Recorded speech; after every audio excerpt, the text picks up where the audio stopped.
नमस्कार, राम राम। हरियाणा तक देख रहे हैं आप और मेरा नाम है सोनिया सत्यानीता। हरियाणा प्रदेश कांग्रेस के अंदरूनी खींचतान से भले ही इस पार्टी को कितना नुकसान हुआ हो, लेकिन ये खींचतान थमी नहीं। पिछले कई दिनों से कांग्रेस प्रदेश अध्यक्ष बदलने को लेकर जो खींचतान सामने आई थी, उससे लगता है कि वो खींचतान लंबे वक्त तक जारी ही रहेगी। पिछले दिनों खबरें सामने आई थी कि कुमारी शैलजा ने प्रदेश अध्यक्ष पद से इस्तीफा देने की पेशकश की, तो पार्टी के नेताओं ने इस पर ना तो खुलकर बात की, बस ये कहते रहे कि ऐसा कुछ भी नहीं है। खबरें ये भी रही कि अलग अलग गुटों में बटी कांग्रेस में अध्यक्ष पद के तगड़े दावेदार भूपेंद्र सिंह हुड्डा के खेमे के ही होंगे और कई नाम सामने भी आए, जैसे दीपेंद्र हुड्डा और गीता भुक्कल। अब एक और नई एंट्री कुलदीप बिश्नोई की इस खेमेबाजी में हुई है। अब खबरें हैं कि भूपेंद्र हुड्डा और कुलदीप बिश्नोई के बीच खींचतान शुरू हो गई है। सीएलपी का पद तो हुड्डा अपने पास रखना चाहते हैं, इसके साथ ही प्रदेश अध्यक्ष के पद पर वो अपने ही खेमे के किसी चेहरे को बिठाना चाहते हैं।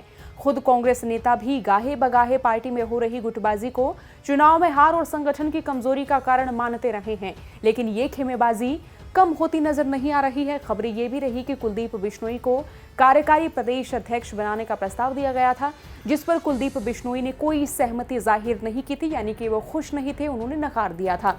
इसके बाद कुलदीप बिश्नोई को सीएलपी लीडर बनाने की बात कही गई थी, तो इस पर भी कोई गौर बाद में नहीं किया गया। यहाँ से आप अंदाजा लगा सकते हैं कि फिलहाल कांग्रेस में मजबूत चेहरे के तौर पर भूपेंद्र हुड्डा सीएलपी और प्रदेश अध्यक्ष दोनों ही पद अपने खेमे में चाहते हैं। अब हरियाणा में आम आदमी पार्टी ने भी एंट्री कर ली है।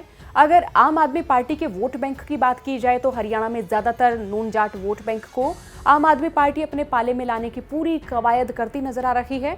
तो ऐसे में अब आम आदमी पार्टी में बढ़ते वोट बैंक की चिंता से कांग्रेस प्रदेश अध्यक्ष के लिए गैर जाट चेहरे को चुनने की बात कही जा रही है। अगर कोई भी नॉन जाट चेहरा कांग्रेस की मजबूती के लिए खड़ा होता है तो जाहिर सी बात है आम आदमी पार्टी और बीजेपी का वोट बैंक कांग्रेस के हिस्से आ सकता है। अगर ऐसा नहीं होता है तो फिर भविष्य में आम आदमी पार्टी का वोट बैंक बढ़ता हुआ नजर आएगा। पिछले 8 साल से हरियाणा में कांग्रेस का संगठन नहीं बना है।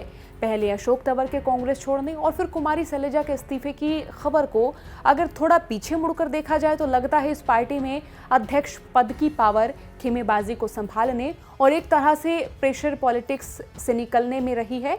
आम आदमी पार्टी ने चौधरी निर्मल सिंह और अशोक तंवर को अपने पाले में ले लिया है, तो इन दोनों नेताओं का अपने अपने क्षेत्र में जनाधार रहा है, लेकिन क्या इन दोनों नेताओं के सहारे आम आदमी पार्टी की नैया हरियाणा में पार हो सकती है?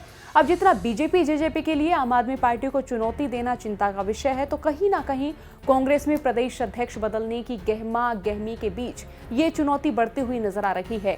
आपको क्या लगता है कि कांग्रेस प्रदेश अध्यक्ष पर छिड़ी ये खींचतान आम आदमी पार्टी के लिए एक अप्रत्यक्ष सहारा बनेगी? वैसे माना भी जा रहा है कि आने वाले चुनाव से पहले प्रदेश अध्यक्ष बदलना कांग्रेस के लिए ठीक नहीं होगा, क्योंकि नॉन जाट वोट बैंक को साधने की कोशिश आम आदमी पार्टी भी कर रही है और कांग्रेस प्रदेश अध्यक्ष पद पर इस वोट बैंक को संगठित करने वाले चेहरे की ही आवश्यकता है। आपका इस मसले पर क्या सोचना, हमें कमेंट कर जरूर बताएं। साथ ही हरियाणा तक के फेसबुक पेज को लाइक करें और इसी के साथ हरियाणा तक के यूट्यूब चैनल को सब्सक्राइब करें, फेसबुक पेज लाइक करें, इंस्टा और ट्विटर पर भी हमें फॉलो करें। देखते रहिए हरियाणा तक। राम राम।